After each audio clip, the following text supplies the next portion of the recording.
네, LH 투기 의혹에 대한 수사가 본격화하는 가운데 정치권 공방도 거세지고 있습니다. 민주당은 신도시 전수조사를 제안하면서 정면 돌파에 나섰고 국민의힘은 내각 총사퇴를 주장하면서 공세를 강화하고 있습니다. 한편 야권 단일화는 난항을 거듭하고 있는데요.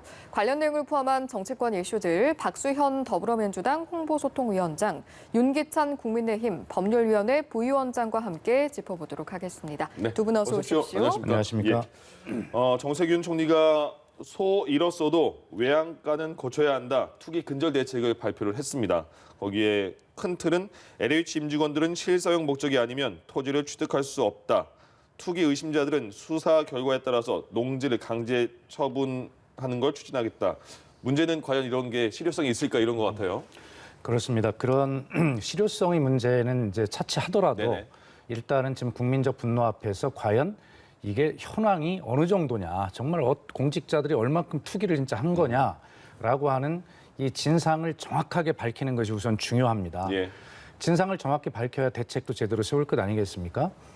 민주당은 지금 국민으로부터 호된 회초리를 맞고 있습니다. 당연히 맞아야 될 일이고 네. 집권 여당이 가져야 할 무한 책임의 자세입니다. 그러나 혼이 난다고 해서 그것으로 끝이 아니라 무한 책임은 다시 이런 것들이 생기지 않도록 재발 방지 대책을 야당과 협의해서 잘 만들어내야 되는 것이죠. 예. 1기, 2기 신도시 때 그 엄청난 처벌이 있었음에도 3기 신도시에 또 이런 일이 생겼습니다. 이런 것을 예상을 다 하고 대비하지 못한 그런 책임을 져야 되겠지만 결과적으로는 이제 우선 말씀드린 대로 진상규명과 처벌, 환수, 몰수 등 할 수 있는 모든 것을 다 한 후에 예. 앞으로 어떻게 될 거냐. 소 잃고 외양간은 고쳐야 되겠지만 제대로 고치자. 네. 그래서 민주당은 이번에 차라리 저희 부끄러움이 드러나더라도 잘 됐다. 다 공개하고 만천하에 드러나게 해서 국민의 분노 앞에 정말 심판받고 그리고 다시는 이런 일이 없도록 제대로 해내자 이런 각오입니다. 예. 정부에서도 엄정 조치를 취할 것이다 이렇게 말하면서 여러 가지 대안을 내놓고 있는데요. 정책들을요. 어떻게 보십니까? 좀 그 실효성에 의문이 있죠. 왜냐하면 농지의 경우에 이제 처분 명령을 내린다고 하시는 건데 처분 명령을 받고 처분을 하지 않아도 강제로 어떻게 처분시킬 수 있는 방법이 없어요. 그러니까 이행강제금을 부과하는 거고요. 예. 이게 보상 절차가 이제 곧 진행이 되기 때문에 처분 명령 내리면 6개월 내에 처분하게 돼 있거든요. 그러면 뭐 좀 지연시킨다 하더라도 일부 강제 이행금만 내면 그보다 더 큰 보상이 기다리고 있기 때문에 네. 사실 큰 실효성은 없다라는 것이고 토지 소유를 금지한다고 하는데 이거 헌법적인 또 문제가 있습니다. 그래서 뭐 취지는 알겠지만 그 방법이 조금 더 다듬어야 된다는 거죠. 예. 그러니까 LH 직원 같은 경우에 토지를 소유를 금지하는 것은 헌법적 문제가 있기 때문에 뭐 신고한다든가 백지 신탁한다든가 이런 식으로 조금 더 정교한 법 체계를 고려한 대책이 나와야 된다는 것이고요. 예. 그러니까 LH 대책과 관련돼서 사실은 토지 소유와 관련된 그러니까 개발 지역 인근에 대한 토지 소유와 관련된 여러 가지 비리만 다툴 것이 아니고 실제로 보상 과정에서 어떤 문제가 있는지에 대해서 지금 사실 많은 문제점이 있어요. 예. 제가 여기서 언급하기는 좀 그렇지만 그 보상 절차 과정에서 LH 직원들이 어떠한 비리에 연관되거나 위험에 노출되어 있는지에 대해서 사실은 그것부터 조사해서 그것을 해칭하는 이런 대책도 함께 내놔야지 예. 이번에 뭐 토지 정보 이용해서 토지 사는 것을 막고 그다음에 또 터지면 그때 가서 보상 절차 단계에서 있을 여러 가지 비리에 대해서 또 막는 조치 취하고 이렇게 할 것이 아니고 종합 대책을 내놔야 된다 이렇게 생각합니다. 지금 이번에 그러니까 그 LH 문제가 터진 게 정말 지위고와 막론하고 모든 국민에게 해당되는 그런 사안이었잖아요. 그래서 더 많이 화가 나는 것 같은데 이런 대안을 정부 여당에서만 내놓으면 또 야당의 비판을 받을 수 있고 뭐 비판할 거 비판하되 서로가 머리를 모으는 그런 여야 간의 합친 태스크포스 같은 거를 만들 생각은 없습니까? 혹시 앵커께서 제 페이스북을 보신 것 같습니다. 못 봤습니다. 그렇습니까? 예. 제가 어제 페이스북에 제안을 했습니다. 네. 그래서 여야 정민 그 태스크포스를 만들자. 지금 지적하신 대로 우선 대체적인 통상적인 절차는 여당과 정부가 합의해서 법을 만들고 예. 그리고 국회에서 상임위에 제출을 하면 야당과 이제 협의를 해나가는 과정이지 않습니까? 근데 이런 경우에 어떤 정치적 요인이 또 선거를 앞두고 있기 때문에 야당은 당연히 거기에 대해서 어느 정도 반대를 할 수밖에 없습니다. 예. 각을 세우는 것이죠. 그렇다 보면 이 시간이 굉장히 오래 질질 끌잖아요. 그렇기 때문에 이런 때일수록 제가 제안한 것은 여당, 야당, 정부, 그다음에 이 문제를 애초에 제기했던 시민사회까지 함께 논의하는 그리고 이 문제는 상임위가 여러 상임위에 걸쳐 있잖아요. 예. 우선 국토위가 있고 기재위가 있고 법사위가 있습니다. 이런 어떤 여러 상임위 관련 상임위들을 망라하고 지금 말씀드린 여야정 시민단체까지 망라하는 TF팀을 구성해서 처음부터 서로 TF에서 이 법안들을 서로 논의를 해가면 예. 속도도 나고 그다음에 내용도 더 충실해질 거고 예. 그래서 결과적으로 이런 문제에 대한 어떤 문제 해결의 어떤 보장성을 담보할 수 있다 이렇게 제가 제안을 했는데 아직 그런 말씀이셨거든요. 네네. 아마 이걸 제가 당에서 예. 홍보소통위원장이기 때문에 뭐 야당에 또 제안도 하고 함께 하자라고 말씀도 드려볼 계획입니다. LH 사태에 대해서 정부를 비판하는 것은 다른 트랙으로 가고 지금 말씀하신 것처럼 같이 공동으로 대응해서 제안을 어떻게 대안을 만들어보자 이런 제안에 대해서는 어떻게 받아들이세요? 좋습니다. 그런데 예. 전제가요. 예. 야당이 제기하는 문제에 대해서 다수결로 정할 것이 아니고 네네. 야당의 어떤 결정 권한을 2분의 1 주고 그 의견을 반영한다는 약속이 있어야죠. 예를 숫자로 들면 밀지 마라. 그러니까 지금 현재 진단과 처벌과 수사에 대해서도 엇박자가 나잖아요. 네네. 그러니까 앞으로의 대책에 대해서는 물론 머리 맞대고 해야 됩니다만은 현재부터 어떻게 이걸 수사할지 전수조사 관련된 부분, 수사 관련 특검, 검찰 참여 부분 이런 부분에 대한 야당의 입장을 전혀 듣고 있지 않잖아요. 예. 그러니까 여기부터 시작을 해야 되는 것인데 지금은 우리 마음대로 하고 네. 이후에 그 앞으로 대책에 관련돼서는 야당과 여당이 협조하자. 저는 사실 진정성이 문제가 있다고 봅니다. 그러니까 지금 검찰에 대해서 수사에 참여시키자라고 하는 야당의 어떤 주장에 대해서 이것이 큰 문제가 없다 그러면 예. 사실은 저는 정부 여당이 받아들여야 된다고 봐요. 그래야지만 여야정 말씀하신 취지 좋은 이런 예. 제도에 야당이 동참을 해가지고 수기 과정을 거쳐서 좋은 제도를 만들어내는 것이죠. 근데 아직까지는 여당이 그런 진정성이 보이지 않고 있다. 그 부분은 조금 이따가 여쭤보겠습니다. 그러시죠. 예, 예. 그렇다면 이 제안에 대한 여야의 의견은 어떨지 궁금한데요. 박영선 후보가 3기 신도시를 포함해서 대규모 택지 개발 예정 지역도 전수조사를 하자 이런 제안을 했거든요. 어떤 양당의 이해관계나 보궐선거를 떠나서 이 제안 자체는 좀 어떻게 받아들이십니까? 저는 예정지에 대한 전수조사는 필요하다고 봅니다. 그러니까 택지 개발 예정지로 발표하기 전에 최소한 거기에 실명으로라도 LH나 국토부 직원들이 또는 지방의회 의원들, 지방개발공사들 이런 데 관련자들이 토지를 소유하고 있는지는 분명히 확인을 해야 돼요. 근데 여기까지만 가능한 것이고 실제 많은 분들이 예측컨대 아마 차명으로 소유하고 있을 것이다라고 하기 때문에 네네. 전수조사가 필요하죠. 박영선 후보의 그 예정지에 대한 전수조사는 저는 좋은 아이디어라고 보고요. 예. 다만 더 나아가서 이것을 어떻게 조사 형태가 아니고 수사 형태로다가 더 발전시킬지에 관련돼서 제가 검찰 수사 병행해야 된다 이렇게 주장하고 있는 겁니다. 예. 예. 수사를 어떻게 잡아갈 것인가라는 이야기가 계속 나오는데 네. 그 전에 한 가지만 더 짚겠습니다. 예. 정의당에서는 모든 선출직 공직자의 부동산 투기 여부를 전수조사하자 이런 제안을 했거든요. 필요성 면에서 어떻게 보십니까? 아니 당연히 해야 될 일입니다. 이것은 정의당의 주장이 있기 전에 저희 당에서 집권당으로서 먼저 저희들이 이야기를 했고 오늘 이 방송이 시작되기 전에 김태년 중앙당 공동선대위원장이 좀 전에 발언을 통해서 예. 선출직 공직자, 다시 말해서 정당의 선출직 공직자는 지방자치단체장, 그다음에 광역의회, 기초의회 전부 다 전수조사를 하자라고 제안을 했거든요.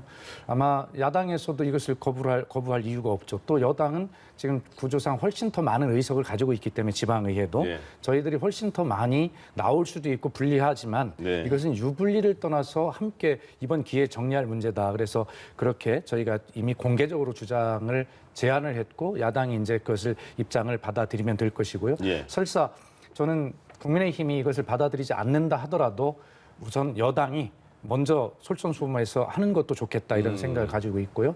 아까 이제 검찰 수사를 먼저 해야 된다는 그런 말씀에 대해서 네. 우리 윤기찬 부위원장님께서 이제 법률가십니다. 그것은 법률을 위반하라는 요구나 똑같은 것이죠.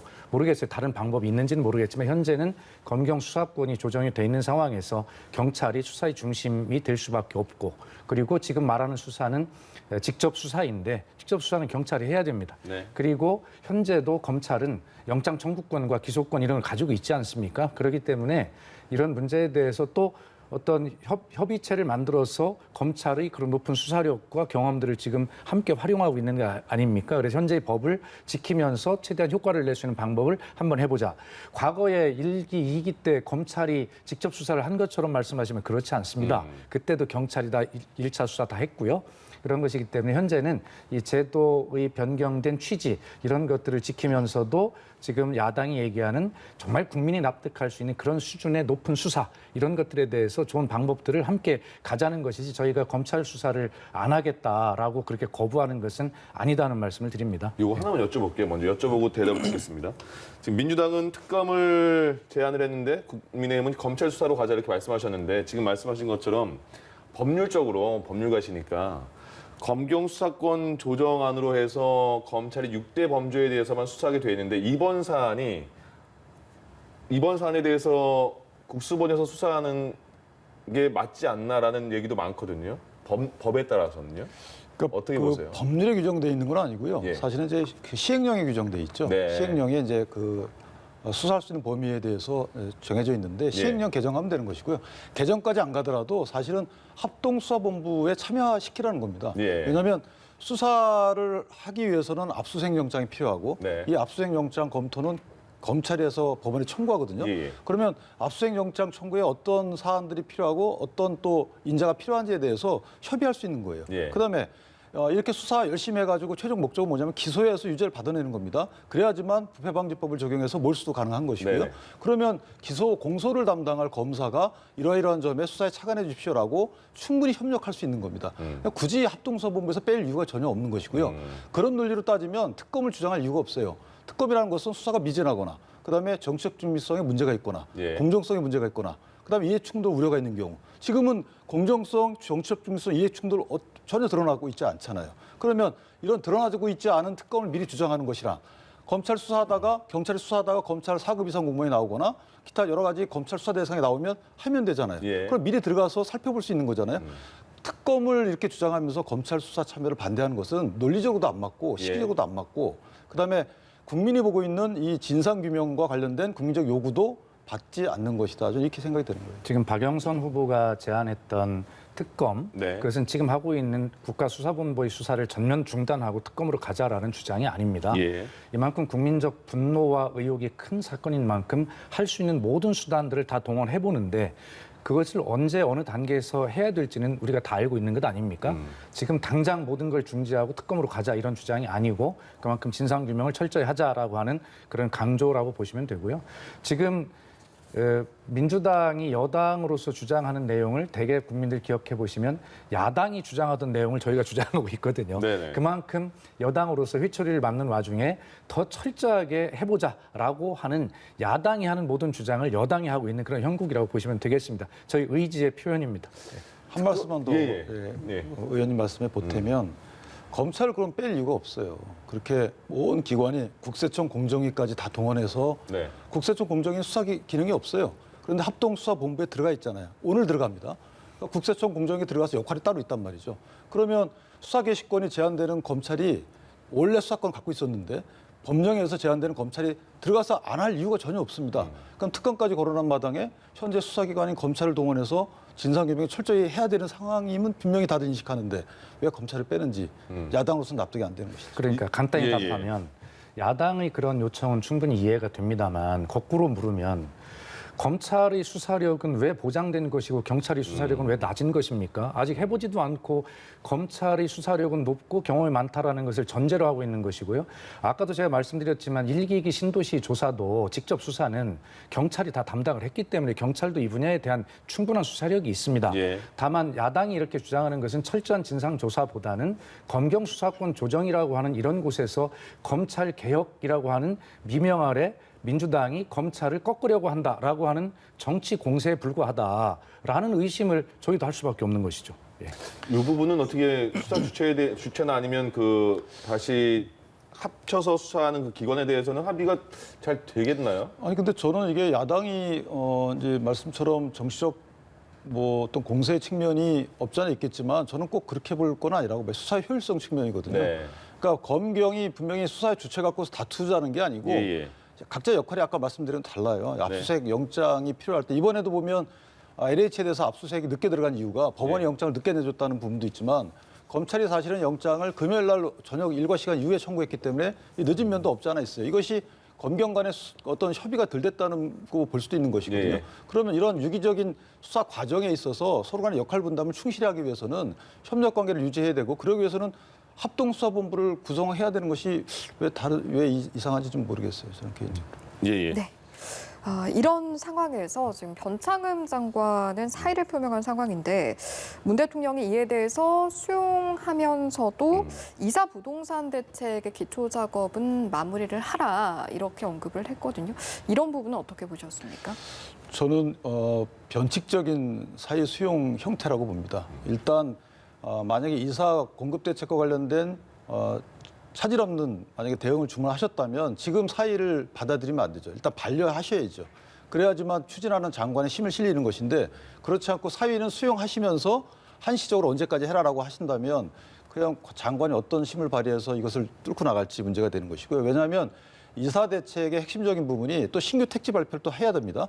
그 신규 택지에 대해서 거기에 또 LH 직원 등 관련자들이 땅을 사지 않았다는 보장이 없어요. 네. 이런 측면이 하나 있는 것이고요. 그다음 택지 발표도 국토부 장관이 결정해서 하는 거 아니겠습니까? 그러면 LH 사장했던 분이 와서 또 똑같이 어떤 발표를 해야 돼요. 지구 지정을 해야 돼요. 그것도 좀 모순점이 있는 것이고요. 또 하나는 직접 정비 사업을 추진한다 그러면 법을 바꿔야 되는데 해당 지역의 민간인들이 그거를 민간 토지 소유자들이 동의하겠느냐. LH를 못 믿고 있는데 이런 부분이 하나 또 있는 겁니다. 예. 또 하나는 뭐 도심 복합 개발을 하는 데 있어도 마찬가지입니다. 거기도 토지 소유자들이 승낙을 해야 되는데 LH가 사업 주체인 이곳에 또 승낙을 할 것인지 여부에 대해서 신뢰가 무너져 있는 상황이죠. 그래서 만약에 정말 이사 대책에 대해서 차질 없이 추진해야 된다면 장관을 바꾸고 해야 되는 것이죠. 그런데 이 변창흠 장관의 사의를 수용하시면서도 유보시켜서 추진하는 것은 일단 제가 볼 때는 맞지 않는 것이고요. 마지막으로 보면 이사 대책을 수정할 필요도 있다고 봅니다. 지금 이 공공 주도 개발은 이런 문제점이 있기 때문에 사실 민간 주도 개발을 어느 정도 숨통을 틔워주는 형태의 약간의 이사 대책을 수정하는 방법도 저는 대통령께서 고민해 볼 필요가 있다 이렇게 생각합니다. 예. 지금 그 윤기찬 부위원장님 말씀은 아주 적절하신 말씀이세요. 네네. 옳으신 말씀이고요. 대통령께서도 그런 부분을 종합적으로 고려를 하셨기 때문에 이례적으로 인사 스타일상 사의를 수용하기가 쉽지 않은 스타일이잖아요. 네. 근데 이례적으로 빨리 수용을 하신 것이고 다만 지금 문재인 정부가 이제 임기가 1년여밖에 남지 않은 상황 속에서 이 부동산 문제, 서민의 주거 안정 문제를 해결하지 못하면 사실 집권을 한 의미가 크게 어떻게 보면 훼손될 수도 있고 그렇지 않습니까? 모처럼 변창흠표 대책이라고 하는 이사 대책이 나와서 시장에 준 시그널이 굉장히 강했고 여러 가지 좀 기대가 있었던 상황입니다. 예. 반드시 성공시켜야죠. 그래서 보면 사의를 수용하되 그것이 국민적 분노에 대통령이 응답하는 길이니까 하지 않으실 도리가 없었습니다. 그러니까 한 것이고 다만 그렇게 중요한 변창흠표 부동산 대책 답안지를 잘 본인이 썼거든요. 근데 그것을 이제 제출을 할 수 있도록 이제 국회에서 여러 가지 이제 제도적 뒷받침을 해야 되는데 그런 어떤 입법의 뒷받침까지를 일단 마무리를 하고 물러나라라고 하는 그런 두 가지 측면들이 다 포함이 돼 있는 그런 조치다 이렇게 보시면 되겠습니다. 예. 오늘 수보회의가 있는 거죠? 그렇습니다. 오후 거기서 2시에 있을 겁니다. 거기서 혹시 문 대통령이 지금 그 국민의 공분에 대해서 사과의 그 발언이 나올 것인지 어떻게 예상하세요? 아마 그 대통령께서 당연히 국민께 왜 송구스럽고 죄스러운 마음이 없으시겠습니까? 네. 다만 대통령의 말씀은 어느 시점에 해야 되는가라고 하는 그 대통령의 시간이 있습니다. 네네. 그렇기 때문에 이제 수사하고 조사를 다 하면서 이제 드러나는 결과들을 보고 대통령께서 종합적으로 이제 말씀을 하실 기회가 있을 것입니다. 저는 개인적으로 오늘 국민께 대통령께서 사과를 정말 말씀으로 송구스럽다 하시겠지만 정식으로 대통령께서 사과하실 때는 시점은 또 따로 있을 것이다. 그런 때 올 것이다 이렇게 봅니다. 알겠습니다. 자 이제 지금 이 LH 문제가 더 얘기가 확산되는 게 재보궐선거가 지금 앞에 있잖아요. 근데 어떤 결과를 미칠까 또 그런 영향도 있습니다. 그런데 야권 단일화 문제는 좀 어떻게 가고 있는지가 지금은 좀 헷갈립니다. 17, 18일 날 여론조사, 19일 날 단일화 발표 이 계획은 갖고 있으나 두 후보와 실무진들 간의 그런 서로의 협상은 상당히 좀 다른 것 같거든요. 어떻습니까, 상황이? 그 실무진은 사실은 이제 당에서 그 짜인 명단이 있거든요. 네. 그래서 당과 후보자 입장이 현재까지는 약간 당에서는 이제 여러 가지 또 밀고 당기기를 예. 해야 되는 마당이기 때문에 세밀하게 뭐 해야 예. 되니까요. 그러니까 이게 단일화 과정이 어려움을 겪고 있다고 볼 수는 있지만 좌초됐다고 보기는 어렵습니다. 네. 지금 역대 안철수 후보가 부각된 단일화 논의가 4번 있었죠. 예. 이번까지 5번인데 무난하게 된 것은 2011년도 한 번뿐이 없어요. 그때는 이제 안철수 후보가 흔쾌히 통큰 양보를 하셨고 네. 나머지는 단일화가 사실 안 됐습니다.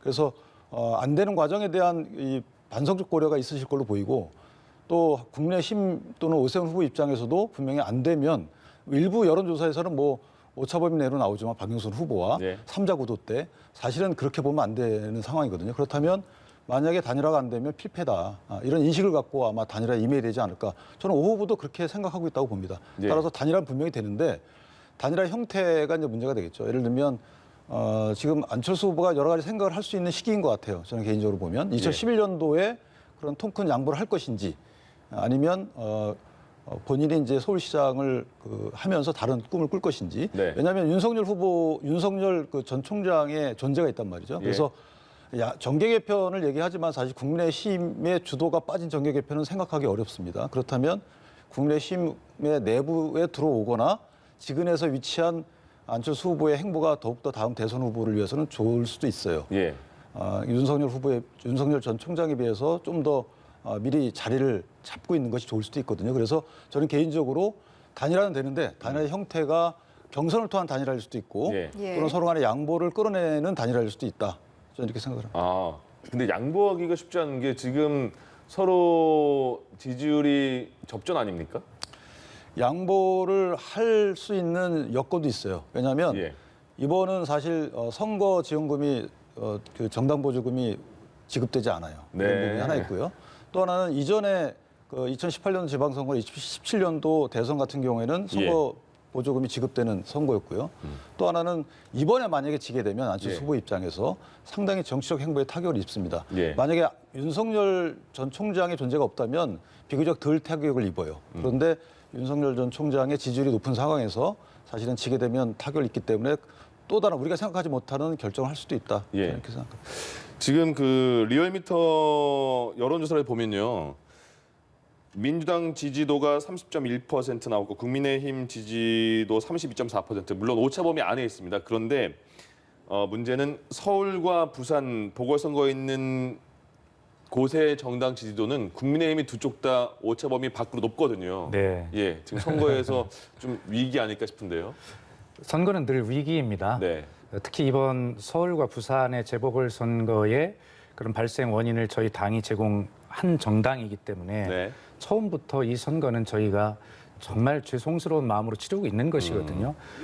그러나 정말 저희 당이 또 지금 LH 그 공직자 투기 의혹이 발생을 한 이런 상황에서 예. 국민의 분노가 이렇게 높은 상황에서 어쨌든 민주당에게 아직도 이만큼 지지를 보내주고 계신 국민들에 대해서 저희는 감사하고 또 감사할 따름입니다. 네. 그리고 이제 뭐 여론조사 이 수치에 대해서는 저희가 지금 회초리를 맞고 혼을 호되게 놔야 되는 시기니까 예. 뭐 당연하다고 생각을 합니다. 그러나 또 다른 한편으로 보면 예전에 한명수 전 국무총리가 서울시장에 나왔을 때 여론조사 공표 금지 기간 마지막에 한 여론조사에서는 무려 15% 이상을 뒤졌는데 예. 마지막 선거 때 실제 결과는 0.6% 차이였거든요. 맞습니다. 여론조사에 대해서 일희일비하지 않아야 되는 이유가 여기에 있습니다. 바로 유권자인 국민을 믿는 것이죠. 네. 그 국민을 향해서 어떤 태도를 보이느냐가 결과적으로 국민이 결정해 주실 문제인데요. 지금 저희들이 여론조사를 이렇게 받고 있는 것은 당연하다. 혼이 나고 있는 중이다. 예. 이런 생각을 해보고 변명을 해보자면 지금 국민의힘은 양자 단일화가 지금 치열하게 돼 있어가지고 여론조사에 대비한 양자 진영이 총 대기하고 있는 중이거든요. 네. 그렇기 때문에 당연히 국민의힘의 어떤 지지자들이 여론조사에 응답할 확률이 굉장히 많다라고 하는 소심한 변명도 한번 해봅니다. 예. 알겠습니다. 예. 그러면 이어서 대통령 지지율도 한번 살펴보도록 하겠습니다. 네. 2주 연속 하락하는 모습이었고 구체적으로 좀 살펴보면 긍정평가가 37.7%로 9주 만에 최저치를 기록하는 모습을 보였거든요. 이 같은 결과는 일단은 어떻게 좀 예, 받아들이십니까? 당연히 지금 국민께 혼날 요인이 너무 많은 거죠. 네. 대통령의 지지율에 당연히 영향을 미칠 수밖에 없고요. 그러나 거듭 말씀드립니다만 감사한 것은 국민들이 민주당과 문재인 대통령에 대한 기대가 아직도 굉장히 크다라는 것을 반증하는 것이 보통 임기 1년 전의 여론조사를 보면 뭐 구체적인 숫자를 대지 않겠습니다만 역대 대통령들께서는 지금의 문재인 대통령 지지율과 비교도 안 될 만큼의 낮은 지지율을 기록했었거든요. 어떤 그것과 뭐 절대 비교를 통해서 저희가 위에 있다라고 말씀드리는 것은 아니지만 예. 아직 국민들께서 저희들에게 기대를 거두시지 않았다. 그 기대에 정말 저희가 부응할 수 있도록 최선을 다하겠다라는 뜻으로 말씀을 드리는 것입니다. 예. 예. 지금 국민의힘에서는 17, 18 여론조사 19 단일화하는 과정에서 오세훈 후보가 당내 경선에서 단독 후보가 된 이후에 안철수 후보의 지금 판세는 어떻게 좀 바뀌었습니까? 뭐 여론조사 결과 수치를 보더라도 네. 사실은 그러니까 국민의힘 지지층 플러스 중도층에서 왜냐하면 안철수 후보와의 관계를 보면 안 되는 것 같고요. 네. 저는 개인적으로 뭐 정권 심판 그러면 좀 문제가 있지만 견제론에 힘이 실리는데 그 힘을 실리는 이유가 이제 공정의 국민적 정서를 건드렸다는 것이죠. 예. 그러니까 LH 사태가 이게 어떤 민간 업체가 저런 불공정한 행위를 한 것이 아니고 따지고 보면 공무원으로 취급받는 이런 분들이 불공정 행위에 가담했다는 의혹이 있는 거기 때문에 사실은 그 정부의 책임으로 보이는 거고요. 그런데 네. 정부의 대책을 보면 사실은 책임지겠다라는 의사보다는 예. 그렇지 않은 여러 가지 말씀들이 오가고 있기 때문에 그 이후에 정부의 어떤 대응 과정에서 또 실망을 준 거죠, 국민께. 그렇다면 부동산 관련돼서는 정책 실패로 보기 때문에 사실은 예. 큰 지지층이 떠나질 않지만 이 공정 문제는 좀 달라요. 예. 그래서 이 부동산 문제 공정이 거기에 얹혀졌기 때문에 이건 파급력이 컸던 것이고 따라서 그 누군가를 심판을 해야 되는데 그러기 위해서는 될 만한 분을 한테 몰아주는 이 효과가 생기지 않나 이런 생각이 듭니다. 예, 알겠습니다. 오늘 말씀 여기까지 듣겠습니다. 더불어민주당 박수현 홍보소통위원장, 윤기찬 국민의힘 법률위원회 부위원장 두 분과 함께했습니다. 고맙습니다. 고맙습니다. 예.